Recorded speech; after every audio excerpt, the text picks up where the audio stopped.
Et voilà, du coup, nous revoilà avec du coup Laura et Claire qui sont du coup membres du collectif La Collab. Alors c'est vraiment un honneur pour moi de les inviter sur scène parce que c'est mes collaboratrices du quotidien. Elles vont vous expliquer comment être heureux dans le collectif et du coup, je vais les laisser se présenter et moi je vais m'éclipser le temps de leur intervention. Bonne chance les filles. Merci. Merci. Du coup, normalement, je vous partage mon écran. Claire, tu peux me confirmer que tout est Ouais, je te en confirme train de que c'est en train charger. de charger. C'est bon.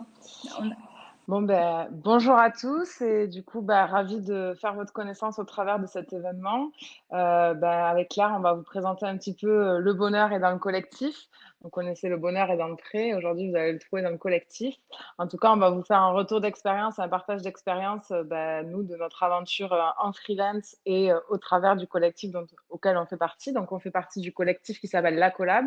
Donc, il se définit comme une entreprise collective engagée qui réunit aujourd'hui 70 experts freelance, multispécialistes et surtout passionnés par les métiers du marketing et de la communication et du digital. Donc, on est assez spécialisé en termes de métiers. On est présent à Toulouse, Paris, Barcelone et Marseille pour accompagner des clients en local, en circuit court et pour créer de la valeur sur ces entreprises et ces territoires. Donc, comme je vous l'ai dit, aujourd'hui, c'est 70 freelances qui travaillent régulièrement ensemble, avec plus de 470 freelances qu'on a déjà rencontrés parce qu'ils se sont intéressés à un moment donné à l'idée de rejoindre le collectif. On représente 25 métiers en tout, articulés autour du marketing, de la stratégie, de la communication et du web marketing, avec tous les métiers de community manager, traffic manager, expert SEO. Du design et créa et toute la partie développeur web et data. Du coup, pour ma part, je suis donc Laura. Moi, je suis freelance chef de projet en marketing et communication depuis 7 ans à mon compte. Ça fera 7 ans en mars. Donc voilà, ça commence à faire. Au sein du collectif La Collab, je suis meneur de projet, c'est-à-dire que je vais accompagner la création des équipes sur mesure pour répondre aux besoins des clients et un petit peu piloter le projet à plusieurs. Et je suis également la fondatrice du collectif La Collab, donc que j'ai créé en 2015 que de nombreuses personnes ont rejoint aujourd'hui. Donc, je fais toujours partie de ce collectif en tant que freelance. Et bonjour à tous, moi je suis Claire. Du coup, moi je suis consultante web marketing en freelance depuis 3 ans. Donc, ça fait un petit peu moins de temps que Laura. Mais pareil, ça commence à faire son petit bout de chemin. Et je suis aussi meneur de projet au sein du collectif La Collab. Donc, pareil que Laura, j'ai cette casquette un petit peu chef de projet dans les projets marketing, com et digital de différentes typologies de clients. Et je suis également cofondatrice de La Collab Marseille. Voilà, donc Laura est la fondatrice du collectif Global et moi, du coup, je suis cofondatrice de La Collab Marseille qui s'est lancée très récemment puisque c'était fin de l'année dernière. Donc, s'il y a des Marseillais, Toulonnais ou Aixois ici dans l'événement, bonjour à vous. Et puis, voilà. Alors, du coup, aujourd'hui, notre présentation, elle va être axée un petit peu sur 3 points différents. La première partie, on va vraiment regarder un petit peu la partie je suis indépendant et j'aime ça. Ensuite, je suis indépendant mais c'est dur. Et ensuite, troisième point, et le point qui va vraiment refléter le bonheur dans le collectif, c'est vraiment la partie je suis indépendant mais je suis pas seule. Voilà, parce que c'est vrai que souvent on a tendance à dire je suis indépendant, je suis freelance et du coup je suis souvent seule. Mais on va vous montrer aujourd'hui qu'il y a des possibilités, des alternatives qui existent. Euh, du coup, pour commencer, avant toute chose, c'est vrai qu'avant d'être heureux en collectif, nous, on est quand même persuadés, intimement convaincus qu'il faut être d'abord heureux soi-même. Voilà, c'est sûr que pour être heureux à plusieurs, il faut d'abord être épanoui personnellement. Et le freelancing, c'est un choix.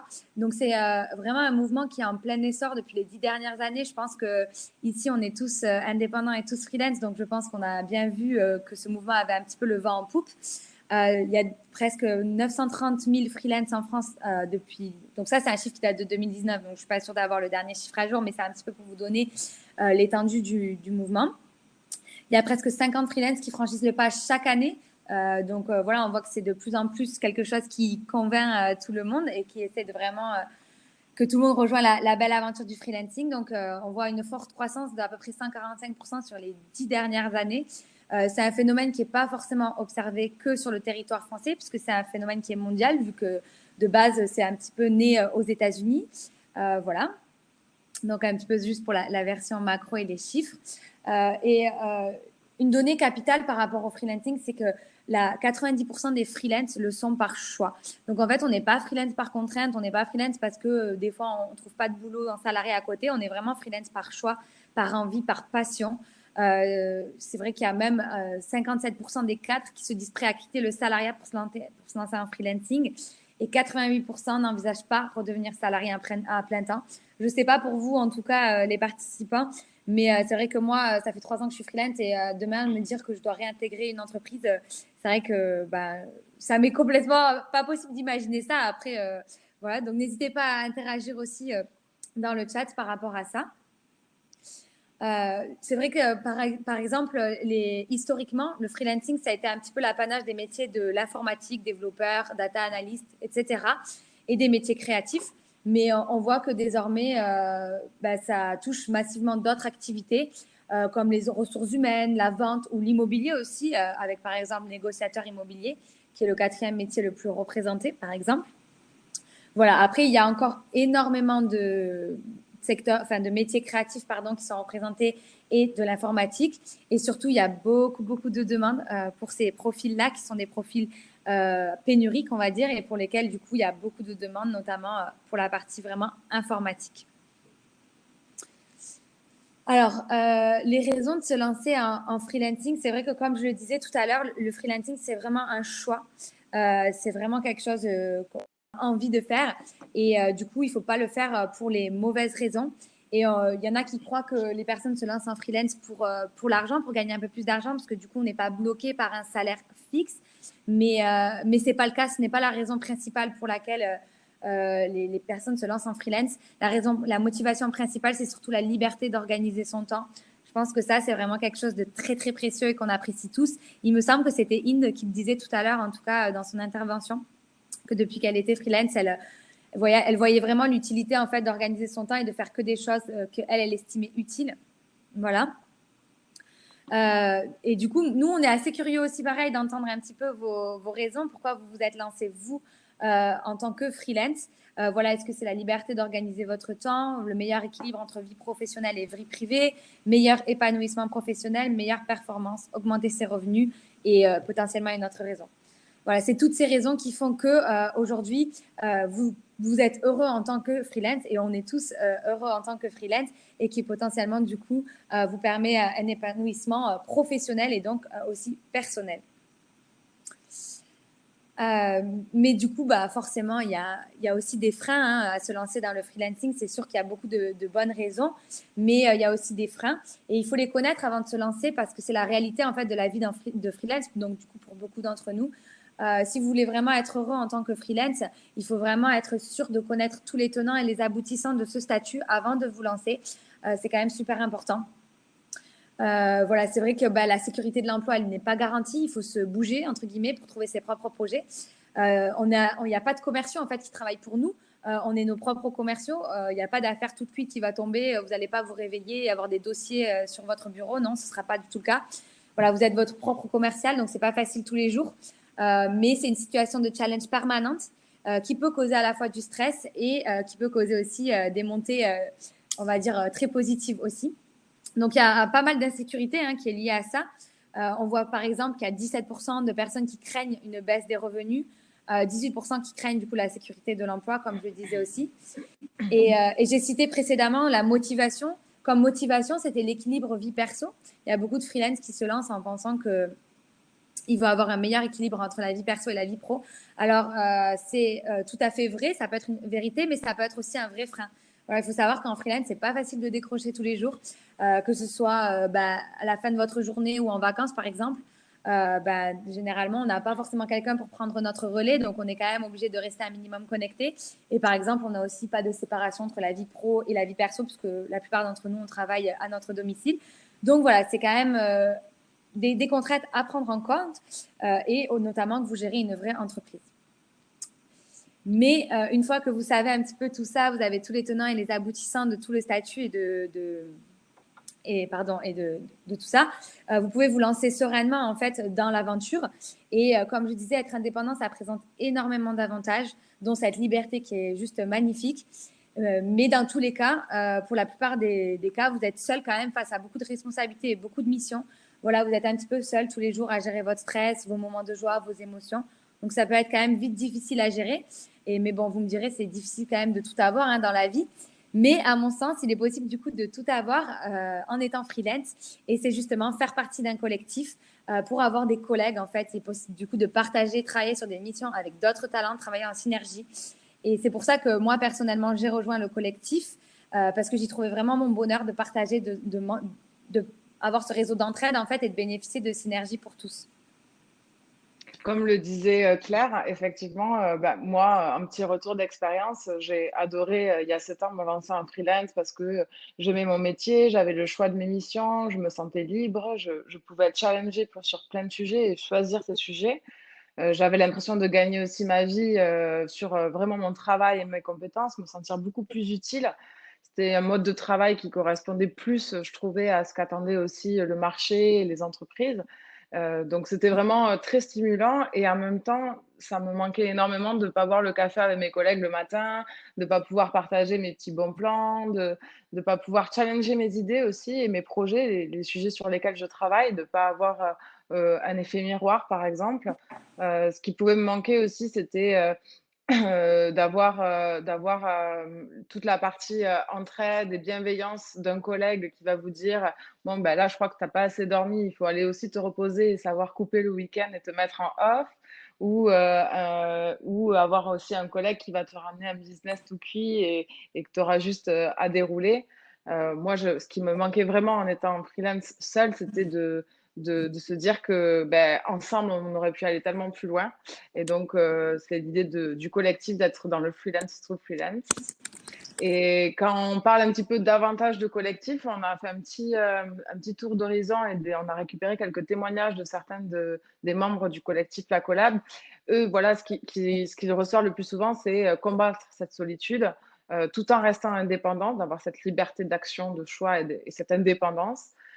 Sur l'aspect business aussi, d'être dans un collectif, c'est permettre de toucher des projets plus gros, parce qu'à plusieurs, toucher des clients aussi que certaines personnes n'auraient pas pu toucher seules par manque de réseau ou par manque de structure. Se remplacer aussi quand on est malade ou quand on part en vacances. Ça, c'est hyper intéressant de pouvoir se déconnecter et savoir qu'il y a quelqu'un d'autre dans le collectif qui peut prendre le relais et être entouré aussi des personnes qui sont confrontées aux mêmes problématiques que soi, à des moments différents, avoir des retours d'expérience, bénéficier de l'expérience de d'autres personnes pour avancer plus vite et plus sereinement. Mm. Et juste, Laura, je vois qu'il y a beaucoup de personnes qui se reconnaissent dans ce que tu dis là, dans la scène, qui nous ont partagé leur pourquoi ils se sont lancés en freelance. Donc, beaucoup parlent de liberté, reconnaissance, valeur aussi, beaucoup, ça ressort beaucoup. Voilà. Ok. Justement, en parlant de valeur, du coup, moi, pour les 4 minutes qui me restent pour vous transmettre notre expérience de collectif, en fait, j'ai décidé un petit peu de vous expliquer comment choisir son collectif pour s'y sentir bien, quels sont les axes de choix.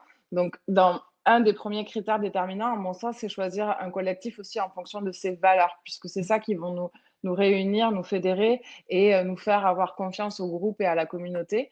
Donc, par exemple, à la collab, nous, on est sur des valeurs de bienveillance, d'utilité, de durabilité. L'idée de s'inscrire dans le temps, d'avoir un impact sur le long terme et un vrai impact sur, en tout cas, nos missions, nos actions. Être en agilité, savoir s'adapter à la fois aux personnes, aux changements du monde du travail, aux changements économiques et travailler aussi en co-création, en partenariat solide et avec beaucoup de passion qu'on sait transmettre aux personnes qui rejoignent le groupe. Ensuite, vous pouvez choisir aussi un collectif en fonction de ses actions, des actions qu'elle mène et on va dire voilà, de ses initiatives, de ce que le collectif porte. Donc, c'est vrai que nous, à la Collab, on s'est toujours demandé comment notre société peut aider la société à son échelle. Donc, nous, on a par exemple plein de freelance qui s'engagent dans différents axes on va dire, un petit peu RSE, donc le bien-être et l'épanouissement des freelances, l'économie inclusive, le soutien à l'entrepreneuriat féminin, l'aide à l'entrée des jeunes dans la vie active, le circuit court, c'est travailler en local. Les freelances parisiens travaillent pour des freelances parisiens, les freelances barcelonais pour des freelances, pour des clients à Barcelone.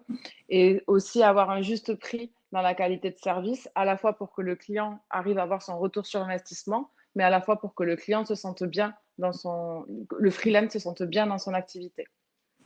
Ensuite, vous pouvez aussi choisir un collectif pour d'autres raisons, par exemple pour ce qu'il propose, pour que vous puissiez monter en compétences, pour les outils qu'il propose, qui permet de fédérer, rencontrer et de l'accompagnement.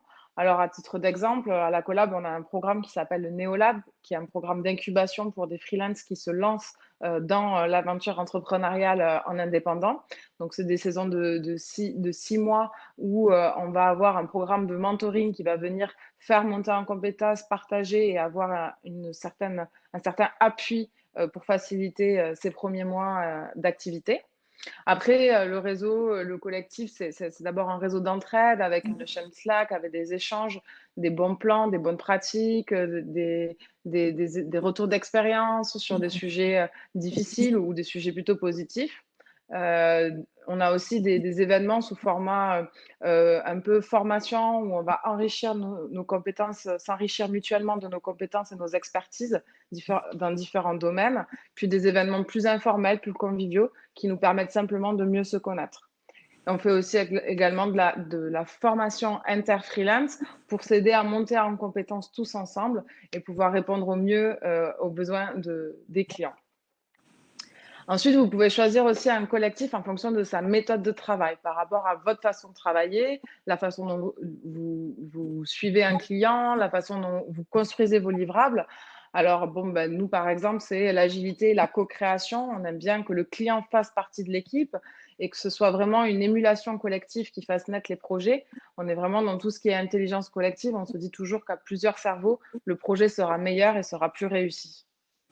Et donc, dans cette collaboration et cette relation de travail, on essaye aussi d'intégrer les valeurs dont on a parlé tout à l'heure aussi auprès du client. On essaye de l'éduquer, de l'inculquer. Et donc, on a une charte de collaboration qui est signée par tous les parties prenantes du projet, incluant aussi les clients.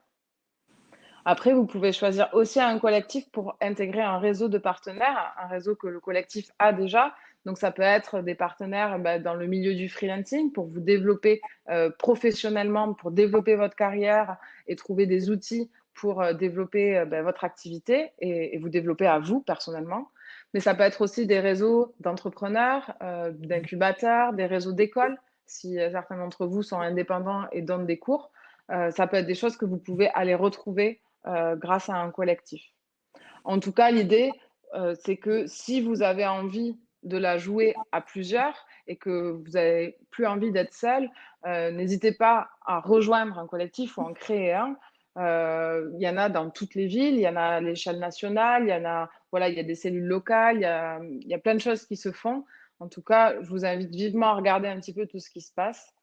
Je vous ai mis juste une petite slide parce qu'à la Collab, on a le bal local qui est notre podcast et qui vous permet d'aller plus loin sur la compréhension de la transformation du monde du travail, l'évolution des mentalités, comment se positionner en fait en tant que freelance, quelle est la vie des clients sur le freelancing, quels sont les acteurs du freelancing.